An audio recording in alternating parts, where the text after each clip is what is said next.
Jadi lebih baik megang dolar daripada megang rupiah. Karena ancaman dolar ke 22.000 itu sangat jelas. Tapi kita nggak cinta rupiah dong. Harga minyak nih bos di atas 100. MBG itu bakar duit, KDMP itu bakar duit, dan Antara pun sebetulnya menteri-menterinya ini, para orang-orangnya bilang gampang pak, ini nggak masalah pak, ya.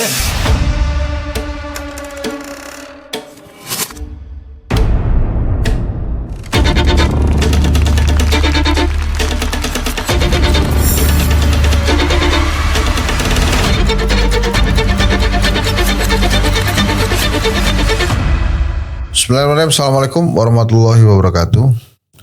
Ini saya bukan kedatangan sih, saya ngundang Prof. Ferry Latuhihin lagi nih. Bukan apa-apa, jadi beberapa hari yang lalu kan kita dengar Presiden Prabowo bicara di DPR.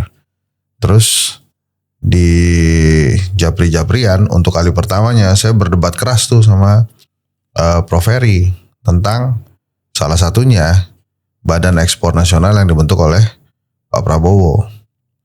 Saya juga berdebat cukup panjang tentang prediksi dolar dan saham. Saya memang bukan ekonom, tapi saya kan juga banyak ngobrol dengan UMKM, juga banyak ngobrol dengan wartawan-wartawan. Nah, perbincangan itu saya usulkan perdebatan itu saya usulkan kita bawa ke ranah podcast supaya teman-teman juga bisa menyaksikan siapa di antara kami sebetulnya yang lebih muda. Nggak kan, kalau pinter kan lo udah lebih pinter lah, profesor kan ya. Oke bro, makasih ya. Jadi gimana itu kan kemarin menurut gua Pak Prabowo itu bicara banyak tentang konstitusi. Dia bicara tentang pasal 33 implementasinya, sehingga memang yang gua tangkap pada saat pidato kerangka APBN 2027 itu benar-benar bicara tentang kepentingan rakyat, termasuk yang board ekspor Indonesia itu ya, apa sih namanya, Dewan Ekspor Indonesia, Badan Ekspor Sumber Daya Alam yang ada di bawah Danantara, yang memang belum apa-apa sudah ada kontroversi lagi, ini lagi apa Rosan ada aja, yang di rootnya orang Australia. Betul, katanya siapa namanya itu? Ya gue lupa lah itu namanya siapa. Nah gimana kalau menurut gue sih itu signifikan, karena belum pernah ada presiden yang bicara seperti Prabowo tuh tentang implementasi pasal 33 Undang-Undang Dasar 1945, salah satunya negara menguasai kekayaan alamnya lah. Gini, negara menguasai kekayaan alam itu memang dikuasai oleh negara, kekayaan alam ya. Kurasa itu di mana-mana pun begitu, ya kan ya. Nah, orang mendapatkan konsesi atau IUP, ya penambangan, itu kan harus bayar royaltis ke negara, ya kan ya. Ya ada royalti, terus ada pajak juga. Ada pajak juga, ya kan, dan segalanya.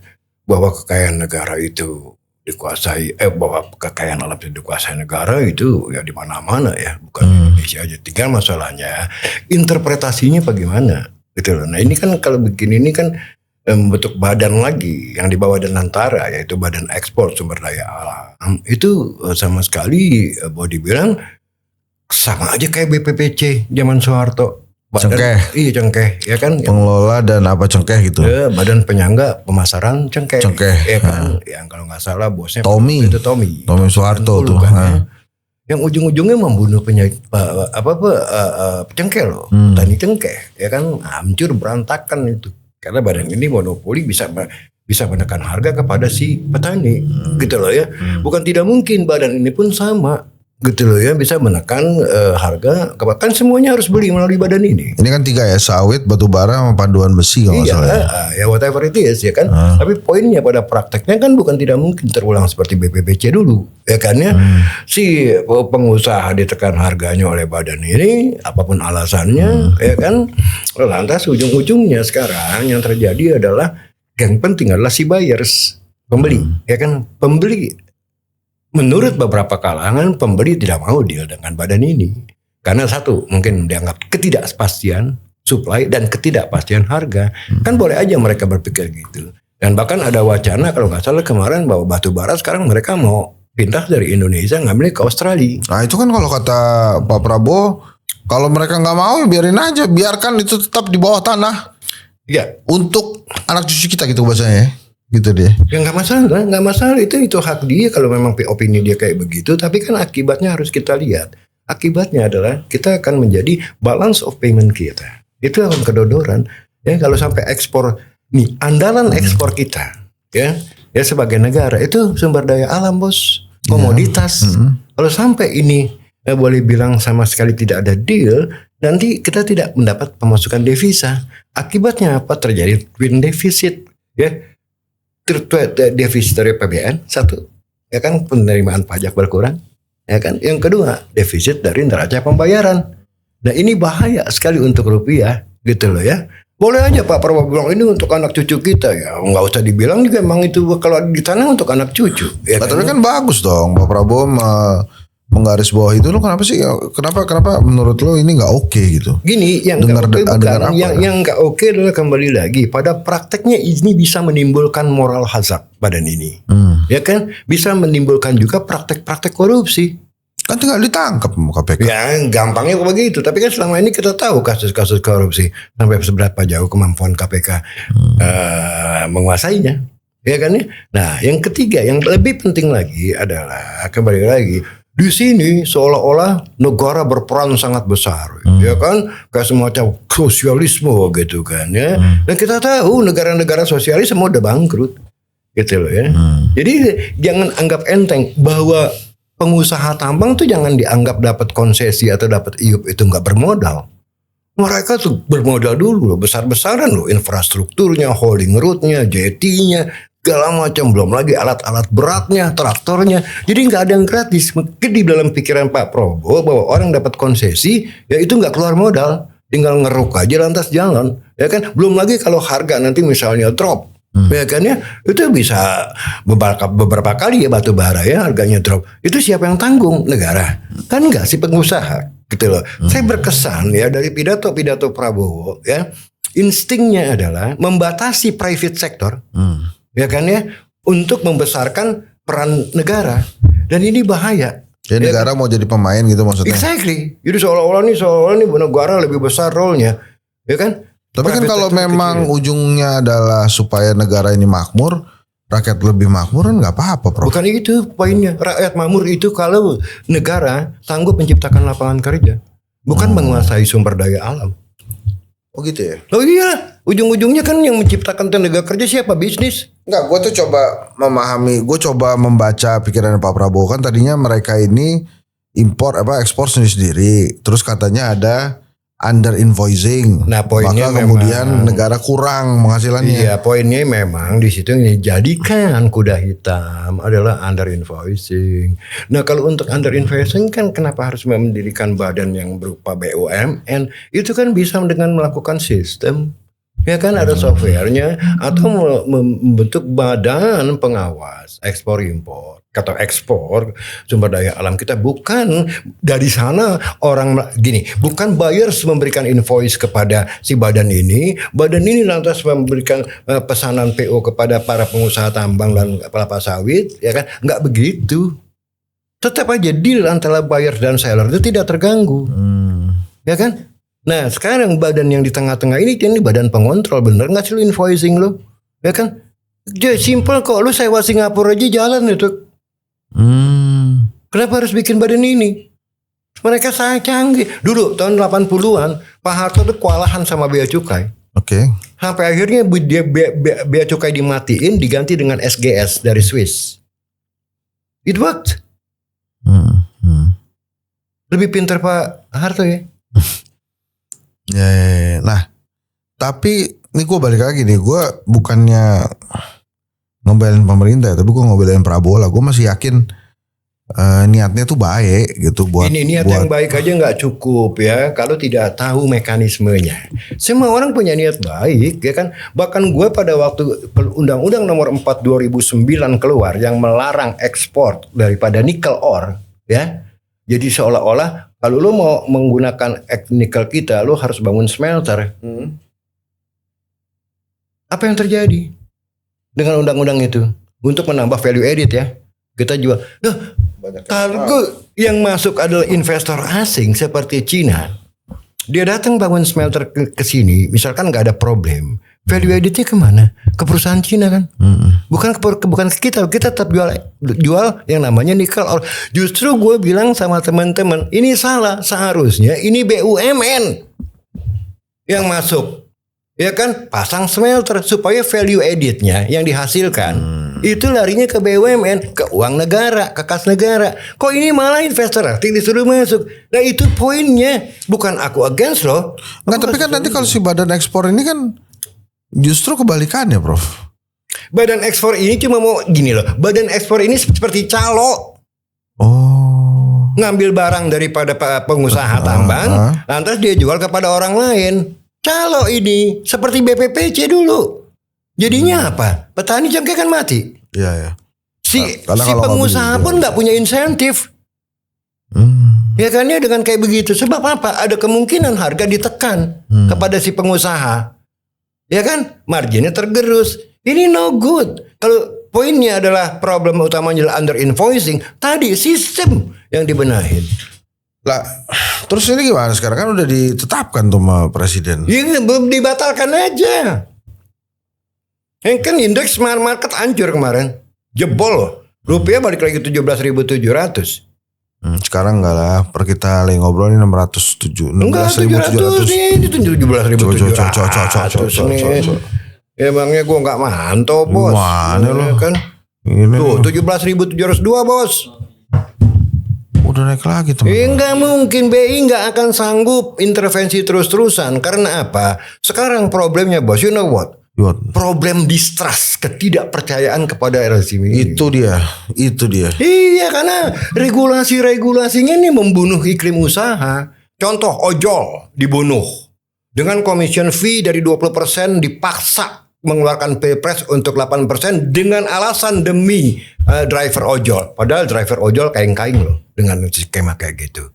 Kan bagus. Ya karena 92% mereka dapat. Paket-paket hematnya dihapus. Dan yang kedua, jangan anggap ya kan operator ojol seperti GoTo dan Grab itu udah bikin duit. Udah ratusan triliun loh mereka bleeding. Memangnya gratis itu bikin operator kayak begitu, ya kan? Memangnya gratis. Dan kalau sampai mereka tutup toko, mereka bilang saya tidak bisa mendanai operasi lagi, saya tutup bisnis ini. 7 juta orang loh bos, driver ojol terancam hidupnya. Jadi pengangguran. Sementara kita tahu sektor formal ini akan ramai-ramai PHK. Yang paling gampang bagi mereka yang kena PHK adalah beli motor, narik ojol. Daripada mereka bikin warung Tegal atau warung bakso. Perlu modal dan ribet. Belum tentu mereka punya expertise. Mendingan Gojek. Mendingan dia kebanyak kayak begitu. Grab, Gojek. Itu menampung Maxim. Itu menampung tenaga kerja. Ini jangan dilupakan Pak Presiden bahwa bisnis ini menampung tenaga kerja loh yang cukup banyak di saat formal sektor kita kedodoran. Padahal si Gogo itu ya Gojek, Grab itu sebenarnya perusahaan IT ya. Iya IT kan modalnya besar bos sistem. Itu lihat aja bukunya GoTo. 10 tahun bleeding. Baru untung di kuartal pertama ini tipis sekali, baru ada napas. Ya kan karena startup itu biasanya 10 tahun ya bakar duit ya. Tiba-tiba dikeluarkan Perpres commission fee 20% di 8% untuk menarik simpati driver ojek. Dan ini sebetulnya membunuh driver ojol juga. Kalau sampai perusahaan-perusahaan ini tutup pintu atau tutup toko, yang korban siapa? Mereka kehilangan pekerjaan loh. Jutaan orang loh. Ya itu dia karena banyak. Jadi sebetulnya akhirnya ya pasukan ojek online ini bisa saja kemudian memperjuangkan nasib mereka menggeruduk si perusahaan itu misalnya. Nggak bisa karena sifatnya kan kemitraan. Ini bukan hubungan majikan sama bos. Gini, saya ini operator, ya Anda itu driver. Cuman satu, Pak Ensat, Anda mau nggak pakai aplikasi saya? Ada biayanya loh. Saya tidak meng-hire Anda sebagai karyawan saya. Sebab apa? Kalau Anda bilang, gue gak mau narik, gue gak mau ngojol, silakan. Itu suka-suka Anda. Saya ini penjual jasa. Bukan merekrut Anda sebagai karyawan saya. Gitu loh. Dan selama ini supir-supir ojek gak ada yang komplain. Setiap hari saya naik ojek mereka bilang, oke Pak, cukup Pak. Ya kan saya nafkahi satu hari bisa dapat 300.000 Pak. Jadi kalau misalnya si operator ojek online ini pergi, apa yang akan terjadi? Ya pengangguran lah. Pokoknya 3 juta orang itu 7 juta loh Grab sama GoTo. Bayangin loh, satu orang bos itu menghidupkan 3 orang lain dari keluarganya. Ya, kali 4 aja jadinya kalau ini 28 juta orang akan sengsara akibat kebijakan yang gegabah. Nah itu tadi dolar balik lagi nih 17.710. Iya, Kan lo memprediksinya sampai 25. 22 sampai 25 my prediction. Kenapa bos? I have the reason. Satu, fiskal kita kedodoran. Kita udah nggak sanggup nih fiskal kita. Di kemarin jor-joran di kuartal pertama, ya kan, untuk menjack up pertumbuhan 5,6%. Sementara dia nggak tahu ya bahwa ini at the cost of nanti next ini di kuartal kedua, kuartal ketiga lu masih punya duit nggak, istilahnya gampangnya. Ya Ya kan? semuanya ditarik di depan ya, disebut jump start kata istilah Fitra Faisal Hasti Adi. Tuh jump start supaya ekonomi ini kayak mobil tuh jump start nanti jalan sendiri. Iya oke jalan, tapi bensinnya cukup nggak? Kan itu problemnya. Yang kedua, harga minyak nih bos di atas 100 ya, ini bakal lama loh. Bisa 3, 5, 10 tahun loh. Jangan bercanda loh. Perang Ukraina yang diramalkan cuma 2 bulan sampai ini hari belum selesai loh. Udah berapa tahun ya. Waduh. Mungkin perang Timur Tengah juga akan sama lamanya. Kuat nggak ekonomi kita menanggung harga minyak di atas $100? Ya? Itu yang ketiga ya kan, dengan kedodorannya fiskal kita ya, dengan hilangnya kepercayaan investor, ini penting loh. Dolar bisa ngajar ke 22.000 bos. Waduh. Belum lagi ya, Mei ini ya, harga-harga minyak yang tinggi itu dipass through ke produk akhir konsumen.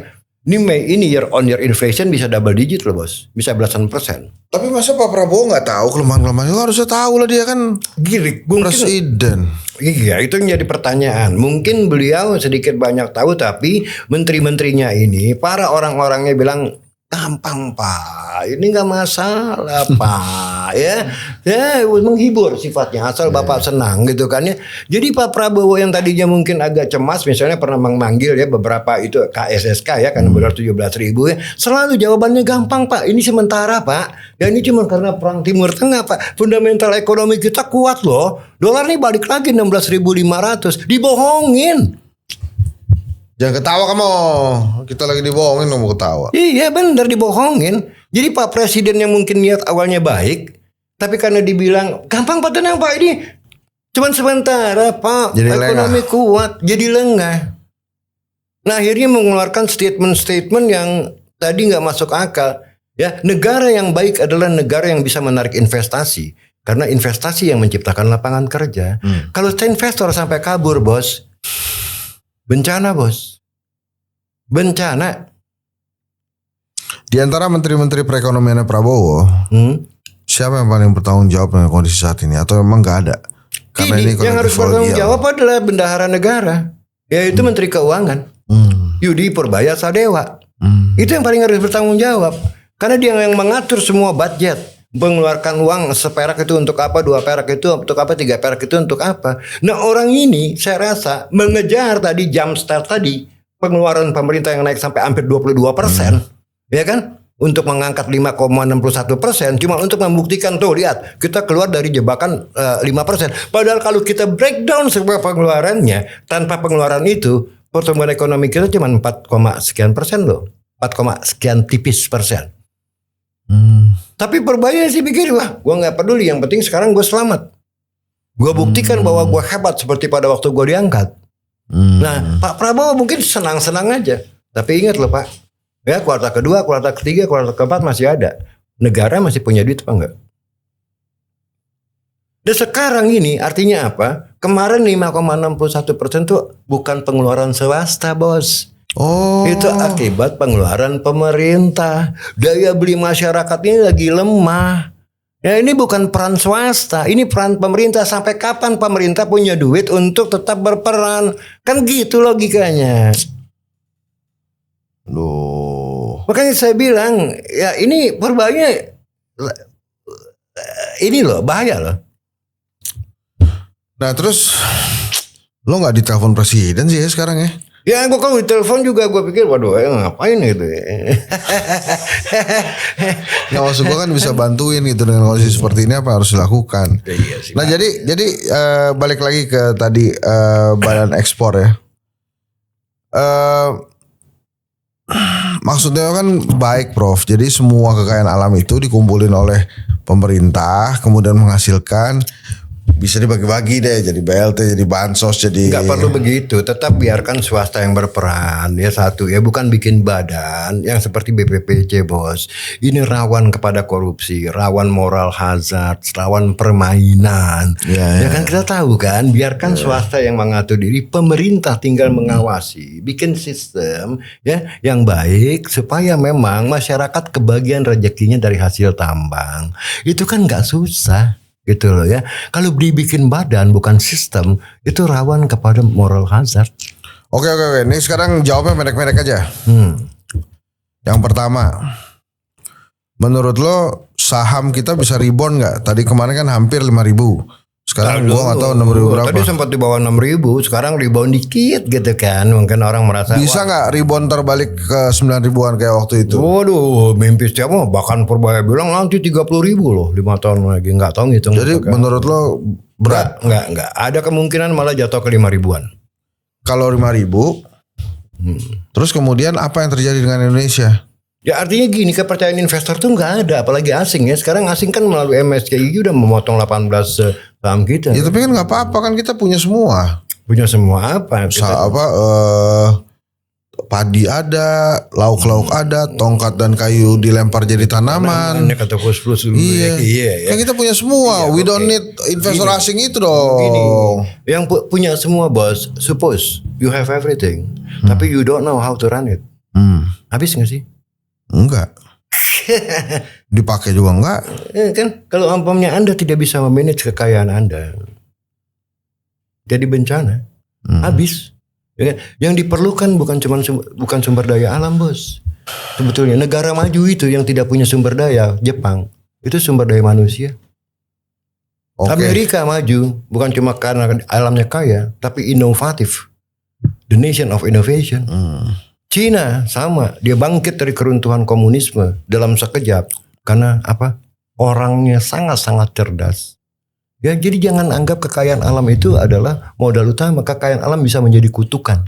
Contoh, VOC datang kemari Belanda karena kekayaan alam kita. Dan VOC pergi jatuh ke tangan elit kita. Sama, jadi kutukan. Jadi jangan anggap kekayaan alam itu adalah segalanya. Banyak negara-negara yang nggak punya apa-apa tuh kaya. Korea Selatan kaya. Oke, ke harga dolar 17.700-an. Bisa nggak balik? Ya nggak usah ke 14.000 lah. Asumsi pemerintah aja. Enggak bang, enggak ada. 15.800 ya? Bukan nggak bisa. Enggak ada tanda-tanda bahwa dolar akan balik ke sana. Karena apa? Tadi orang ini kabur karena bukan cuma outlook ekonomi kita sangat buruk, tapi kepercayaan investor terhadap pemerintah ini habis, distrust. Dan itu tidak gampang untuk mereka mengundang kembali masuk kemari. Ya, bisa juga they go away forever. Gitu loh. Jadi bagaimana mau bangkit kalau tidak ada investasi? Kan itu logikanya, semua yang namanya economic growth pemicunya adalah investment. Itu loh, kalau ditanya dolar bisa balik lagi nggak? Bisa, tapi tanda-tandanya ada apa enggak? Kan nggak ada. Bahwa dolar ke 22.000 malah lebih banyak tanda-tandanya. Dan cukup dikenal juga. Harga emas sempat waktu itu 3 jutaan, sekarang 22.600.000.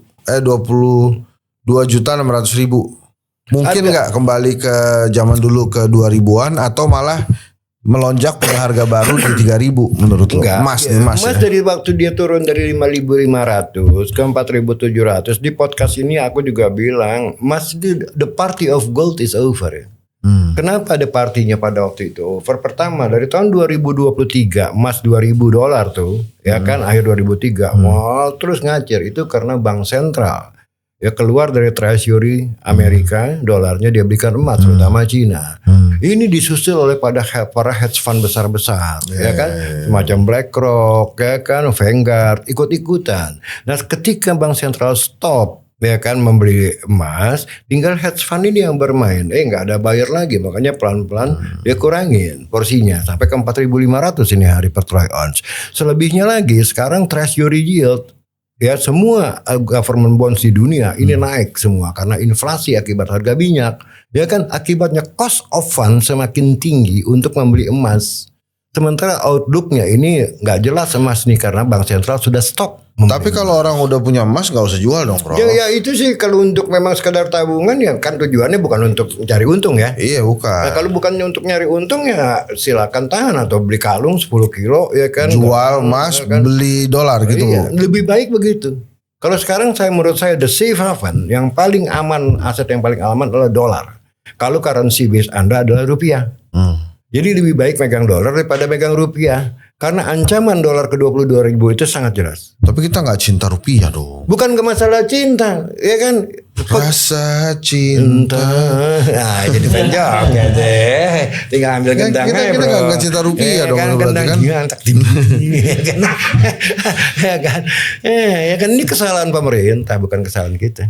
Dari zaman Jokowi atau murni dari zaman Pak Prabowo ini? Gini, zaman Jokowi memang udah meninggalkan ekonomi yang boleh dibilang tidak baik-baik saja. Nah, di zamannya Prabowo ini terlalu banyak ya polisi-polisi kebijakan-kebijakan yang membakar duit. MBG itu bakar duit, KDMP itu bakar duit, dan antara pun sebetulnya digugat pada waktu itu saya salah satu yang menggugat. Mana ada sih sovereign wealth fund isinya aset busuk? Sovereign wealth fund itu di mana-mana akibat surplus daripada perdagangan, surplus daripada dividen, surplus daripada natural resources yang dijual seperti Norwegia, Dubai, minyak segala, bikinlah dia namanya sovereign wealth fund. Bukan aset busuk dikumpulin lantas mau minjem duit dengan aset busuk, siapa yang mau mendanai? Enggak lah, masa ada antara aset busuk ah.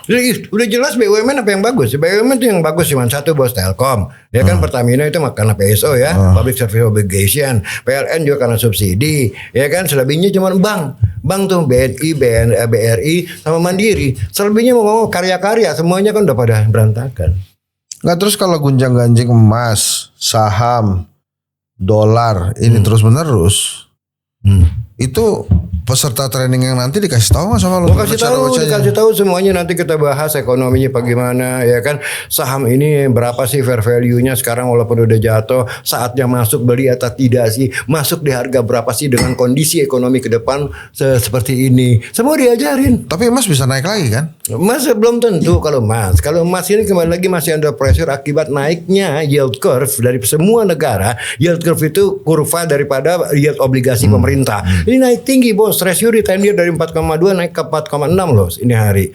Jadi semua kan itu kan semua menandakan bahwa ini cost of fund tuh mahal. Kan kalau beli emas kan kita nggak dapat apa-apa. Iya. Selain trading gain ya. Tapi kan kalau treasury kan udah jelas dapat duit, ya kan kayak gitu. Jadi sulit. Kalau saya sih tidak advise orang beli emas.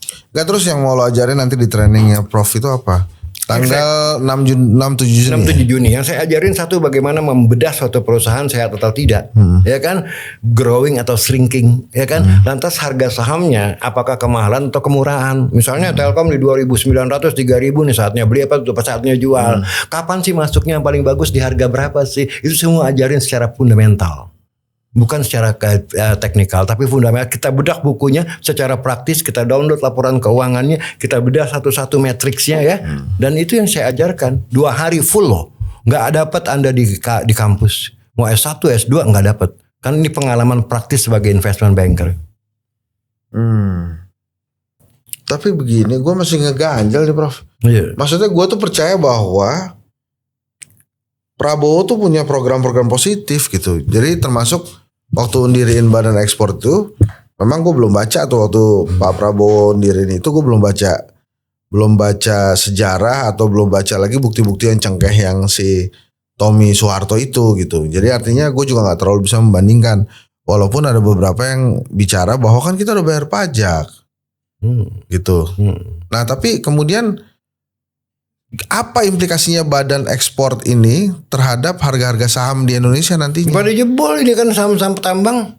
Kok bukan malah bagus ya? Jebol lah, orang pengusaha bakal digencet. Enggak kan, harusnya Prabowo udah ngasih tahu dong. Jadi Pak Prabowo tuh seringkali mendapat bisikan yang mentah. Setiap kebijakan tuh ada implikasinya. Walaupun saya atas nama rakyat, tapi begitu diimplementasi, ya kan, kendalanya apa? Ya konsekuensinya apa? Ujung-ujungnya jadi apa? Kan begitu. Dulu kan BPPC juga gitu. Tujuannya membantu petani. Ujung-ujungnya apa? Membangkrutkan petani. Kan gitu ya. Tapi kita masih punya harapan gak? Gini, harapan ada, tentu kan setiap harapan subject to condition. Conditional. Anda mau maju, ya belajarlah yang keras. Carilah kampus yang bergengsi. Itu kan ada. Cuma begitu juga negara. Negara ini mau maju, ada syarat-syaratnya, ya kan? Rapikanlah fiskal yang benar, ya kan? Bikinlah kebijakan yang memang mengundang investasi, bukan membunuh investasi. Semua ada harapan. Masalahnya ada political will-nya atau tidak, kan gitu. Dan harapan-harapan itu akan dituangkan dalam training atau workshop Prof. Ferry Latuhihin tanggal 6-7 Juni. Buat teman-teman yang memang ingin mengetahui lebih lanjut bagaimana cara baca saham, kemudian bagaimana cara membaca laporan keuangan, Anda harus invest di mana. Termasuk teman-teman diskusi mengenai ekonomi. Diskusi tentang ekonomi, kondisi real, termasuk ini saya mau bilang gini, Prof. Anda teman-teman ASN yang menangani keuangan pemerintah daerah.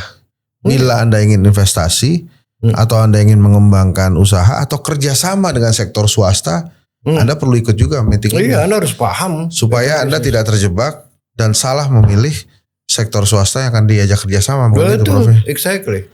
Anda harus paham dulu yang namanya finance.